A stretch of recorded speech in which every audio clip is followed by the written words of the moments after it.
नमस्कार, स्वराज एक्सप्रेस की खास पेशकश में आपका स्वागत है। मैं हूं शोभित शर्मा। मध्य प्रदेश के उपचुनाव में इस बार जहां 25 सीटों पर बिकाऊ, टिकाऊ और गद्दार जैसे मुद्दे कांग्रेस उछाल रही है, तो वहीं 3 विधानसभा सीटें ऐसी हैं जहां मुद्दे नहीं।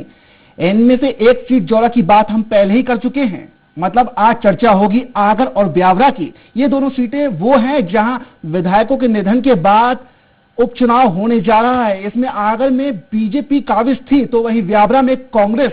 लेकिन फिलहाल जिस तरह के सियासी समीकरण हैं, उसके हिसाब से बीजेपी और कांग्रेस के लिए अपनी अपनी सीट पर कब्जा बनाए रखना जो है काफी मुश्किल साबित हो सकता है।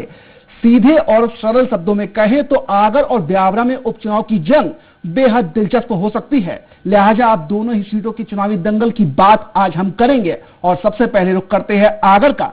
देखते हैं यहां कौन किससे आगे है।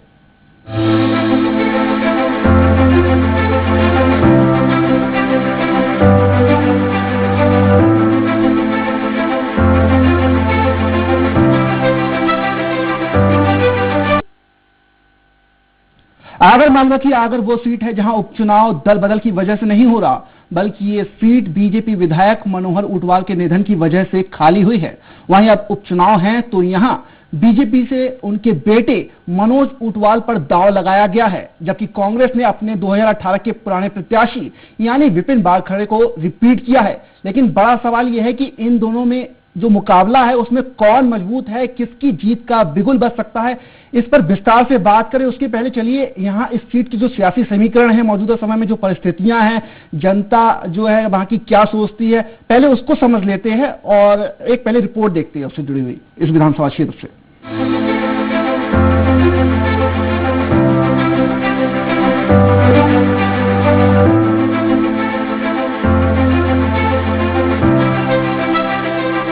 आगर में उपचुनाव का रण है जिसमें अब बेहद ही कम समय शेष है, लिहाजा बीजेपी और कांग्रेस ने पूरी ताकत झोंक दी है। बीजेपी विधायक मनोहर ऊंटवाल के निधन से रिक्त हुई इस सीट पर बीजेपी ने उनके बेटे मनोज ऊंटवाल को अपना प्रत्याशी बनाया है, जबकि कांग्रेस ने विपिन बानखेड़े पर एक बार फिर भरोसा जताया है।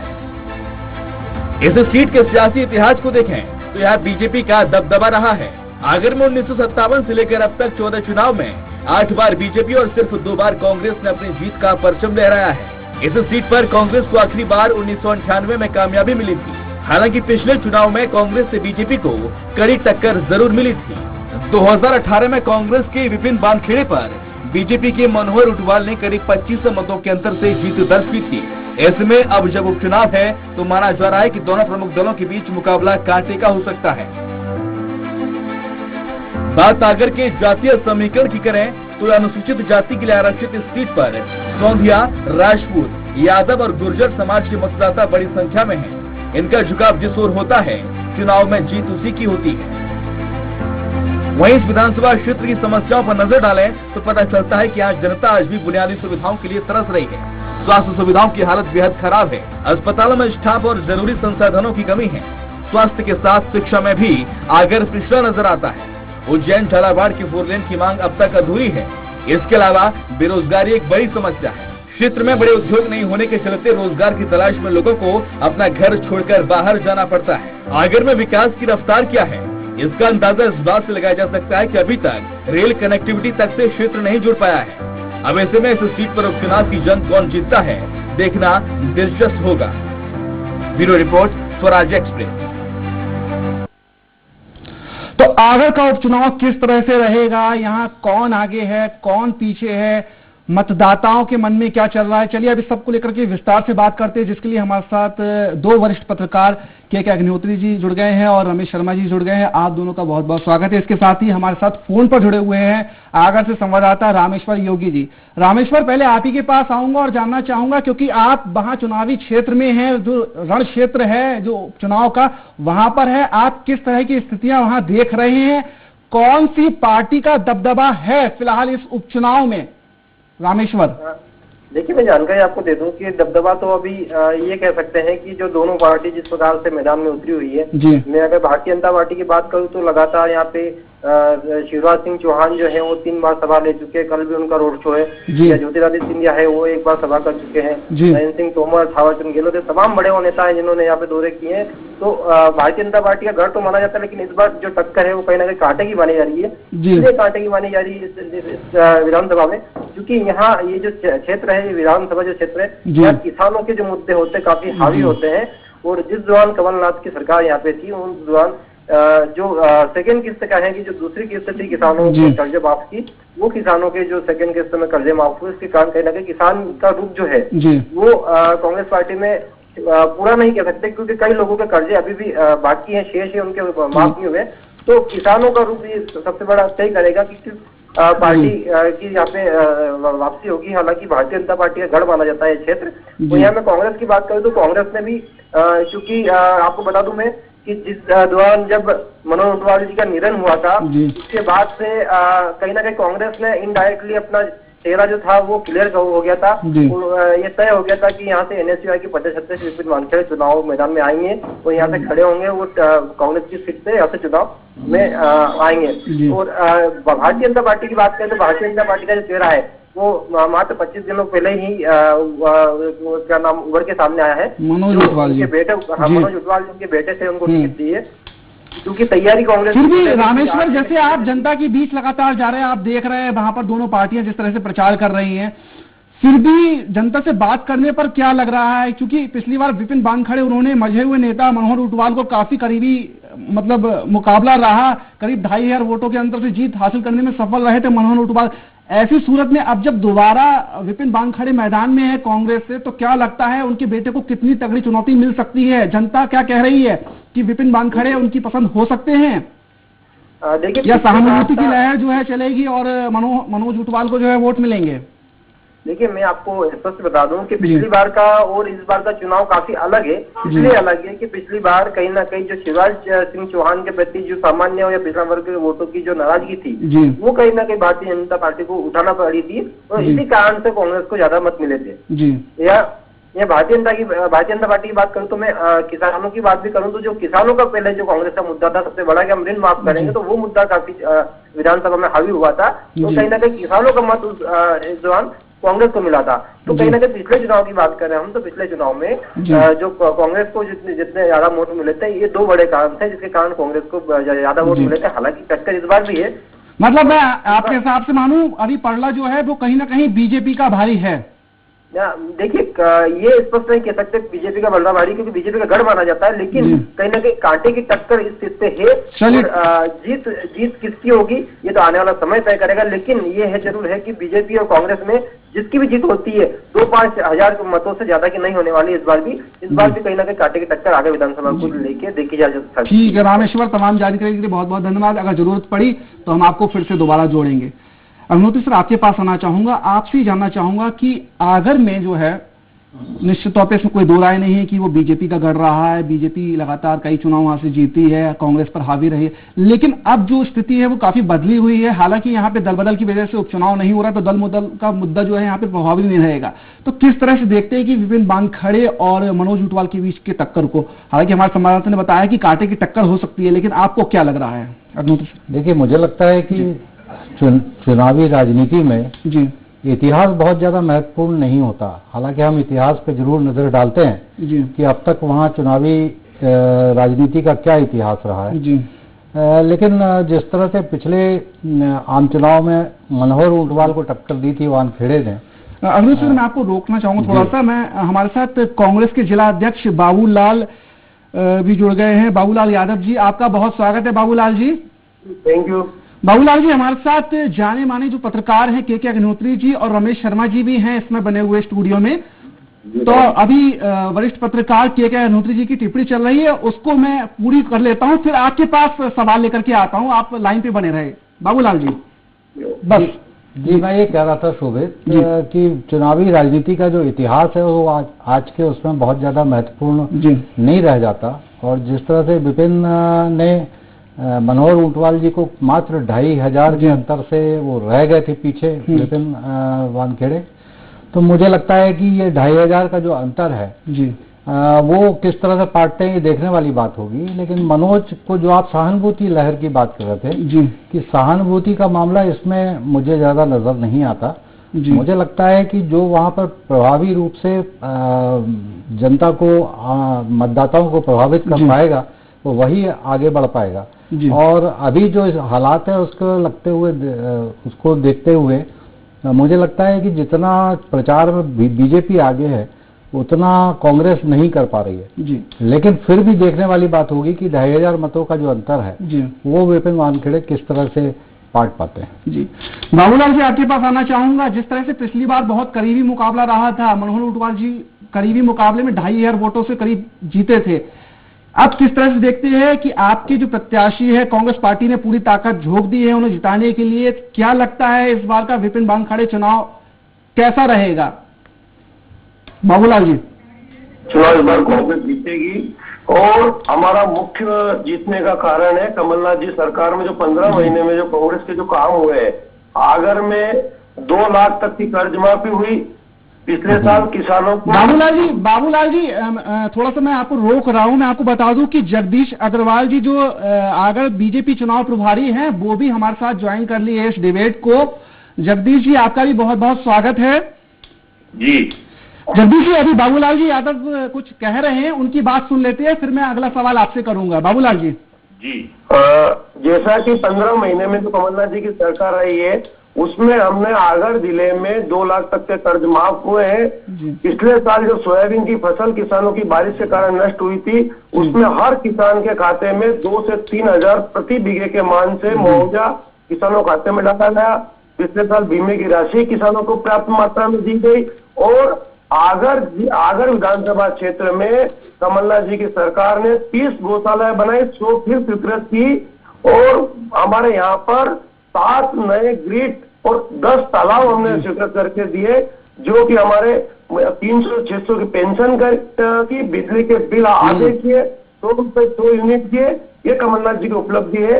रही बात भारतीय जनता पार्टी की तो 15 साल के इनके कार्यकाल में अगर में कोई उपलब्धि नहीं रही। इनके जो विधायक रहे, सांसद रहे, यहाँ से लगातार बीजेपी की जीतता है। बाबूलाल जी आपका सीधा सीधा कहना है कि जो बीजेपी की नाकामियां हैं वो आपको यहाँ पर चुनाव जिताएंगी?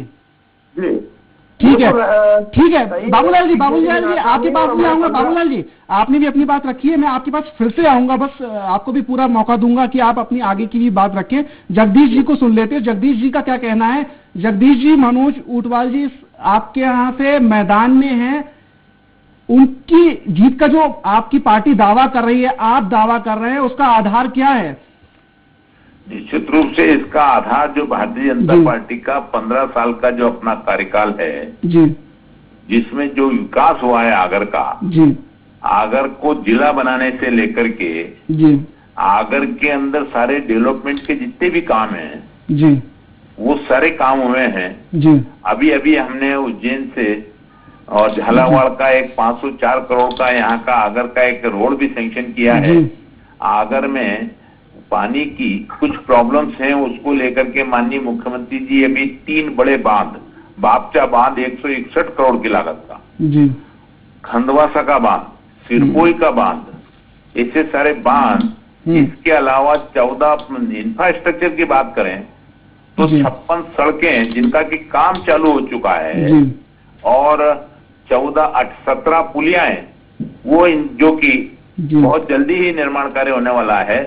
ये सारे डेवलपमेंट के काम जो हैं, अभी विधि महाविद्यालय का प्रारंभ हुआ है बड़ौत के अंदर, वहां पर अभी हमने एक महाविद्यालय के लिए जमीन के लिए भूमि पूजित किया है। ऐसे शिक्षा का क्षेत्र हो चाहे कृषि का क्षेत्र हो, बाकी सारे मामले तो हैं ही। किसानों के मसीहा के रूप में माननीय मुख्यमंत्री जी की छवि ऐसी ही नहीं बनी है। हाँ, उन्होंने किसानों के लिए लगातार प्रयत्न किया है। और जगदीश जी, मनोज ऊंटवाल जी की छवि कैसी है वहां पर? क्योंकि शिवराज जी की छवि तो ठीक है, वहां पर मनोज ऊंटवाल जी की छवि किस तरह की है? उनको आपने क्या ध्यान में रख के उतारा? क्या इसलिए सिर्फ उतारा कि वो मनोहर ऊंटवाल जी के बेटे हैं, सहानुभूति की जो वोट है वो उनके खाते में जाएंगे, बीजेपी को जीत मिलेगी? तो भी बहुत लेट भी उतारा जी। जगदीश जी जी मैं आपको जी आवाज आ रही है जगदीश जी? हाँ, आ रही है। मैं आपसे ये पूछ रहा हूँ कि जिस तरह से काफी मतलब प्रत्याशी का जो आपने मनोज ऊंटवाल जी को उतारा है, मैं ये पूछ रहा हूँ कि मनोज ऊंटवाल जी को आपने किस आधार पे उतारा? क्या आप पार्टी ने ये ध्यान में रखा है कि उनको सहानुभूति के जो है वोट मिलेंगे, इस आधार पे बीजेपी चुनाव जीत के आएगी?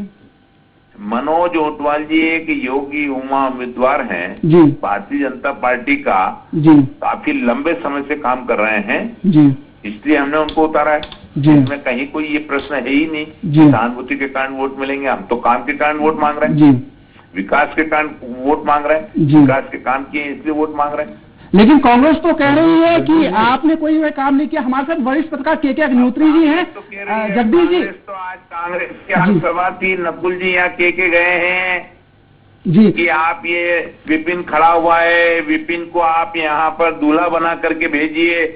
तो विपिन यहाँ पर चुनाव लड़ने आया है कि शादी करने आया है?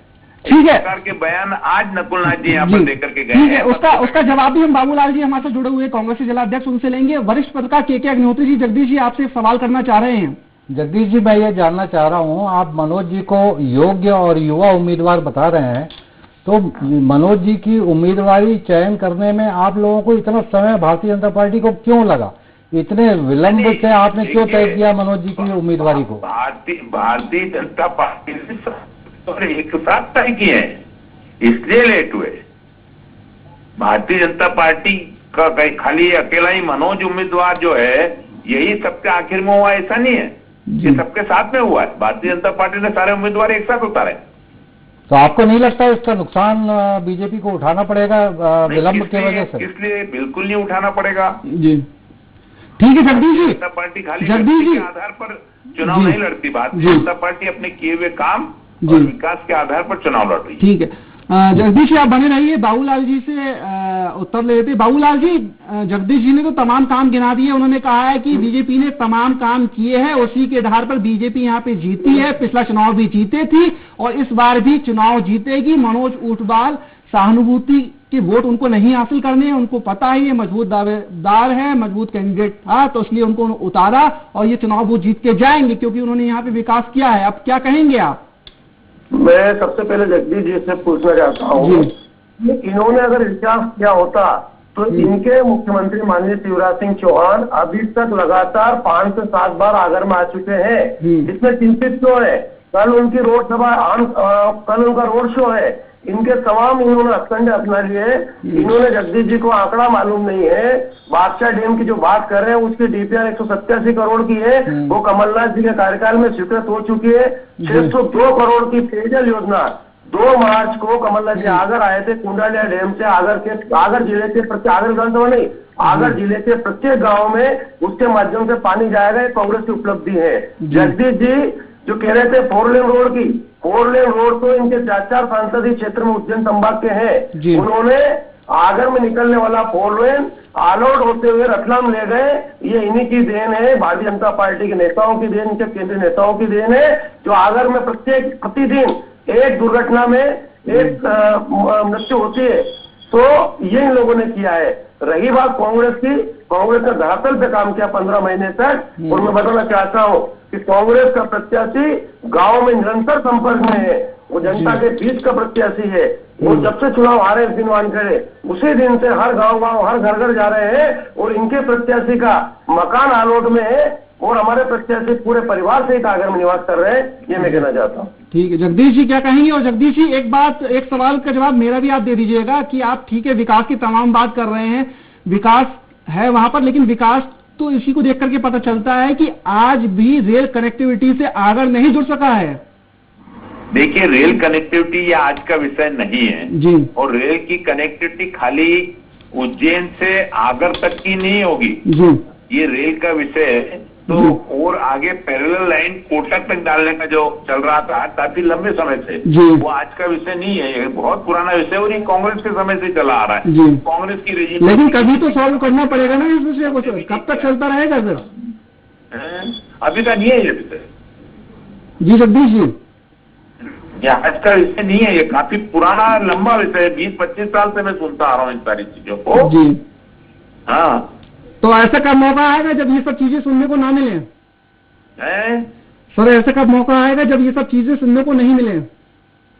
नहीं, आप देखिए साहब, ये रेलवे का जो विषय रहता है सेंट्रल गवर्नमेंट का है, मैं निश्चित रूप से हमारे सांसद जी से हम कहेंगे, वो इसके लिए प्रयत्न करेंगे। ठीक है जगदीश जी, हमारे साथ वरिष्ठ पत्रकार रमेश शर्मा जी हैं, वो आपसे सवाल करना चाहते हैं। रमेश जी। जगदीश जी से मैं ये पूछना चाहता हूँ, भारतीय जनता पार्टी में मनोज जी की सक्रियता अपेक्षाकृत उतनी नहीं थी जितनी मनोहर ऊंटवाल जी की थी, और उनके निधन के बाद भारतीय जनता पार्टी में दावेदार भी बहुत थे। ऐसी स्थिति में मनोज जी की कम सक्रियता को पार्टी किस प्रकार मैनेज कर रही है या उसकी भर्ती कैसे कर रही है? ये जो मुझे तो नहीं लगता कि उनकी कम सक्रियता है। ये आप मान रहे हैं कि तो उनको युवा, सहज, सरल एक उम्मीदवार, ऊर्जा से भरा हुआ उम्मीदवार मानता हूं मैं उनको। लगातार जनसंपर्क कर रहे हैं वो। अभी तक वो सारे गांवों के अंदर उम्मीदवारी की बात लगातार लगे हुए, रोज गांवों के अंदर जा रहे हैं। लगभग हमारे मुश्किल से कोई 10-5 गांव बचे होंगे, सारे गांव में उसका जनसंपर्क हो गया है। मैं तो नहीं मानता कि वो कमजोर उम्मीदवार है। रमेश जी, आपको कोई बाबूलाल जी से सवाल हो? रमेश जी, बाबूलाल जी से कोई सवाल? अच्छा, कांग्रेस जी, कांग्रेस। हाँ, बाबूलाल जी से मुझे एक सवाल ये पूछना है कि आमतौर पर वानखेड़े जी पिछली बार भी जब आपने किसान ऋण मुक्ति की बात कही थी, क्योंकि आगर मालवा किसानों वाला क्षेत्र है, तो किसानों की ऋण मुक्ति वाले बिंदु ने ज्यादा प्रभावित किया था। अब चूंकि सारे लोगों का कर्जा माफ हुआ नहीं, 2 लाख का कर्जा माफ किसी का भी माफ नहीं हुआ, 1 लाख तक के माफ हुए हैं, तो स्वाभाविक रूप से ऐसी स्थिति में ये जो किसानों का संतोष है उसको आप किस तरीके से कंट्रोल कर पाएंगे? मैं बताना चाहता हूँ कि आगर में 2 लाख तक के कर्ज माफी हो चुकी है पूरे जिले में जी। किसानों के पूरे 2 लाख के कर्ज माफ हो चुके हैं। हमने पिछले साल किसानों को जब सोयाबीन की फसल नष्ट हुई थी उस टाइम पे कांग्रेस की सरकार में कमलनाथ जी ने भरपूर मुआवजा दिया, बीमा दिया। इस बार सोयाबीन की फसल नष्ट हुई, ओले गिरे, ना तो शिवराज सिंह जी ने फसल बीमा दिया ना फसल मुआवजा दिया। हमने यहाँ पर भरपूर दिया। दूसरी बात, किसानों का क्षेत्र कृषि क्षेत्र है। यहाँ पर हमने जब कांग्रेस की सरकार थी, नगद मंडी में नगद पैसे का भुगतान करने का प्रावधान कमलनाथ जी सरकार में किया गया, और किसानों के लिए बिजली के बिल अदा करने का काम किया। वापस वो बिजली के बिल फिर बढ़ा दिए गए हैं। हमने यहाँ पर 7 नए तालाब जो कि किसानों के हित के काम करते हैं, 10-10 गाँव के बीच में 7 नए तालाब स्वीकृत किए, जिसके टेंडर भी लग चुके हैं। नो ग्रिड बिजली के हमने स्वीकृत किए, जिसके टेंडर लग चुके हैं। ये काम हमने 15 महीने में किए हैं, जिससे किसानों के बीच में हम जाएंगे जी। ठीक है बाबूलाल जी, ये सब बातें तो आपने गिना दी। जैसे कि बाकी सीटों पे अगर हम देखें, 25 सीटों पे है, दल बदल का मुद्दा है, आप लोग उसको लेकर के जा रहे हैं, मतदाताओं के बीच बता रहे हैं कि दल बदल हुआ है, गद्दारी हुई है। यहाँ पे इस तरह की ऐसी कोई चीज नहीं है, ऐसी कोई बात नहीं है। क्योंकि मनोहर ऊंटवाल जी का निधन हुआ, उनके बेटे हैं, निश्चित तौर पे कुछ सहानुभूति के वोट भी उनके खाते में जाएंगे। तो जिस तरह से बीजेपी दावा कर रही है कि उनके वोट घटेंगे नहीं, जीत का अंतर जो है घटेगा नहीं, वो बढ़ेगा, तो उसको किस तरह से आप देखते हैं? और आप जो बड़ी जीत का जो दावा कर रहे हैं, तो उसका वाकई जो बड़ा आधार है वो क्या है, वो समझना चाहेंगे आपसे। पोलिंग बूथ का हमारा कार्यकर्ता मजबूती के साथ कांग्रेस की 15 महीने की कमलनाथ जी सरकार की उपलब्धियों को लेकर खड़ा है। साथ में यहाँ पर किसान, मतदाता, आम जन, जो कि एक कृषि प्रधान क्षेत्र है, इससे भारतीय जनता पार्टी के 15 साल तक लगातार विधायक सांसद जीतते आ रहे हैं। मनोज ऊंटवाल जी के पिताजी भी 2 बार विधायक रहे, 1 बार सांसद रहे। यहाँ पर इनकी इतनी बड़ी कोई उपलब्धि नहीं रही क्षेत्र में, किसानों के लिए, आम जन के लिए, आगर के लिए या शहर के लिए, जिससे कि भारतीय जनता पार्टी आज भारतीय जनता पार्टी से हर वर्ग, हर किसान हो, चाहे मजदूर हो, चाहे गरीब हो, यहाँ पे नाराज है और उस कांग्रेस पार्टी के साथ देने को तैयार है। अगर आप ऐसा कह रहे हैं कोई उपलब्धि नहीं रही, तो 2013 में मनोहर ऊंटवाल जी नहीं जीतते, करीब 29,000 मतों से जीते। ठीक है, पिछली बार मार्जिन थोड़ा कम हुआ, लेकिन जीत उन्हीं की हुई, तो आप ये नहीं कह सकते हैं इस तरह से? नहीं, 2018 में जो कमलनाथ जी की सरकार बनी, जो 15 महीने में जो कांग्रेस के जो काम हुए, हमने यहाँ पे जो विकास करा है कमलनाथ जी के नेतृत्व में, यहाँ पर उस काम को लेके जनता के हम बीच में जाएंगे और वो काम को जनता को पसंद आए और उन्हीं कामों के बल पे हम कांग्रेस जीतेगी। यहाँ पर जो मुख्य समस्याएं थी उनको भारतीय जनता पार्टी ने कोई ध्यान नहीं दिया। ये कह रहे हैं कि जिला बनाने की बात कर रहे, जिला बनने से किसान का पेट नहीं भरता। बाबूलाल जी आपके पास फिर हम दोबारा लौट रहे हैं, आपने अपनी बात रख दी है और थोड़ा सा हमारे साथ जो है गोविंद सिंह जी बीजेपी के जिला अध्यक्ष है वो जुड़ गए हैं। गोविंद सिंह जी, आपका बहुत स्वागत है। गोविंद जी, अब चुनाव प्रचार में बहुत कम वक्त बचा है, बस कल का समय है, उसके बाद फिर डोर टू डोर आप जनता से मत मांगेंगे, तो ठीक है आप प्रचार में लगे हुए हैं। आप क्या मानते हैं कि किस तरह से मनोज ऊंटवाल का ये पूरा चुनाव रहेगा? क्या आपको लगता है कि बीजेपी से आपकी कड़ी फाइट है, जैसा कि बाबूलाल जी कह रहे हैं, जो कांग्रेस के जिलाध्यक्ष जुड़े हुए हैं? गोविंद सिंह जी। जी गोविंद जी, आपको बात आ रही है? हाँ होता है गोविंद जी, मैं ये पूछ जी, हाँ सवाल सुन लिया आपने? हाँ तो बताइए फिर। हेलो, आवाज नहीं आ रही है? गोविंद जी, आपकी आवाज आ रही है। मैं ये पूछ रहा हूँ कि ये चुनाव आप किस तरह से जीतेंगे? कांग्रेस कह रही है कि इस बार वो चुनाव वो जीतेगी, उपचुनाव वो जीत के जाएगी, क्योंकि पिछली बार काफी कड़ा मुकाबला रहा था, लेकिन इस बार वो आपको हराएंगे। नहीं, हम चुनाव जीते, भारतीय जनता पार्टी यहाँ से चुनाव जीतेंगे, कांग्रेस यहाँ से हार के जाएगा। नहीं तो कैसे आप जीतेंगे चुनाव? सहानुभूति के वोट पाकर जीत लेंगे चुनाव? नहीं, सहानुभूति के वोट नहीं है, या विकास के वोट है। भारतीय जनता पार्टी में आगर में जो विकास किया है, अभी तक कांग्रेस ने कुछ किया ही नहीं है।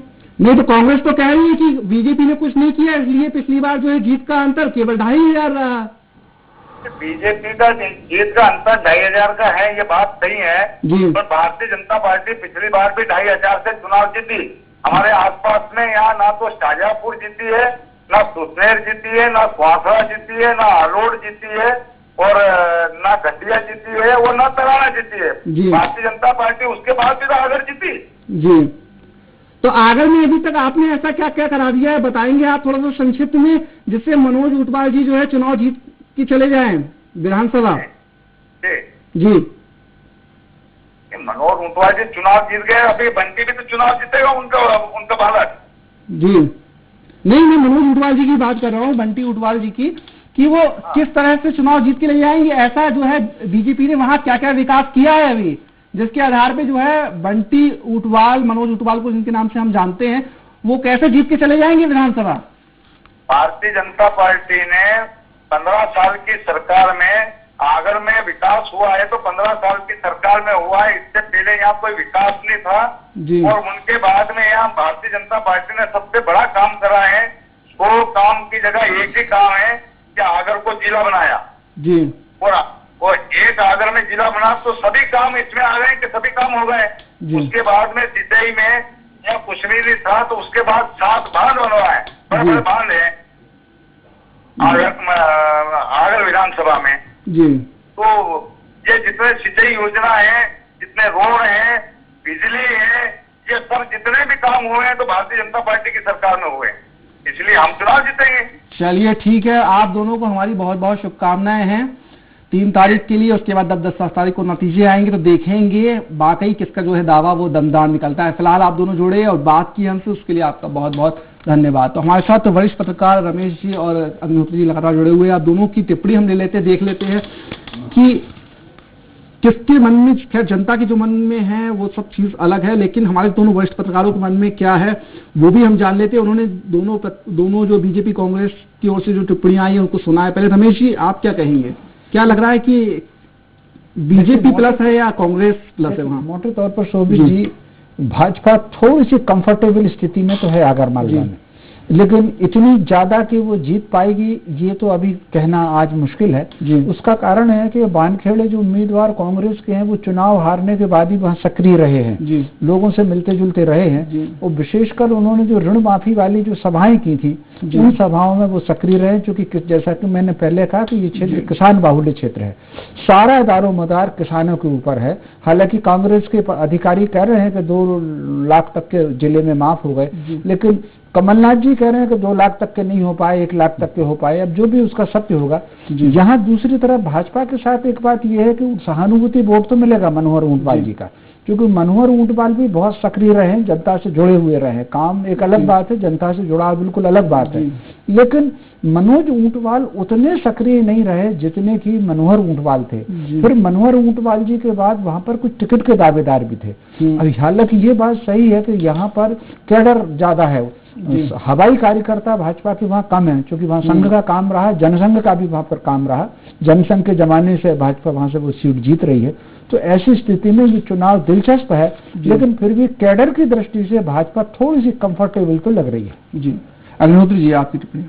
मैं रमेश जी से सहमत हूँ कि चुनाव इस समय मुकाबला तो बड़ा दिलचस्प है जी। और जो चुनावी इतिहास की जो अपन बात कर रहे थे, आपके पैकेज में भी बताया, तो जनसंघ के समय से आगर की सीट जो है वो जनसंघ के पास रही है शुरुआत से 1957 से। तो देखने वाली बात होगी, क्योंकि देखिए जितनी समस्याएं हैं और जिन समस्याओं की हम बात करते हैं, चाहे वो शिक्षा को लेकर हो, स्वास्थ्य को लेकर को हो, वहाँ पर रेल लाइन की बात हो या फिर 4 लेन सड़क की बात हो जो राजस्थान को जोड़ने वाली है, विकास की बातें जरूर होती है, लेकिन जब चुनाव होता है तो बहुत सारे समीकरण, जातिगत समीकरण, अभी भी बहुत सारे वादे कर दिए गए दोनों। संपर्क की बातें हैं कि आपका जनता के साथ संपर्क कैसा है, और जिस तरह से लेटलाली की है अपने उम्मीदवार के चयन को लेकर के भारतीय जनता पार्टी ने, उसको देख करके भी लगता है कि उनका जो चुनाव प्रचार है मनोज ऊंटवाल जी का, वो काफी पीछे रहा है। अब बड़ा दिलचस्प होगा यह देखना कि विपिन वानखेड़े जो 2500 का अंतर है उसको किस तरह से पाट पाते हैं और क्या रिजल्ट 10 नवंबर को यहाँ से सामने आता है। चलिए, तो आप लोग दोनों लोग बने रहिए हमारे साथ, क्योंकि आगे हम जो है ब्यावरा की भी बात करेंगे। तो हमने फिलहाल जिस आगर सीट की बात करी है वहां पर बीजेपी और कांग्रेस के बीच जो है कांटे की टक्कर मानी जा रही है। ऐसा लग रहा है कि मनोज ऊंटवाल और विपिन वानखेड़े, इन दोनों के बीच जो मुकाबला होगा वो काफी करीबी रहेगा और जो जीत का और हार का जो अंतर है वो बहुत ज्यादा नहीं रहेगा। खैर, जब 3 नवंबर को मतदान हो जाएगा और 10 नवंबर को नतीजे आएंगे तो ये बात पता चलेगी कि कौन किस पर भारी है। जो कांग्रेस ने दावा किया था उसमें दम निकला या फिर बीजेपी का जो जीत का दावा है वो ज्यादा दमदार था। तो वाकई में अब जो चीज है वो 10 नवंबर को ही पता चलेगी जब नतीजे आएंगे। खैर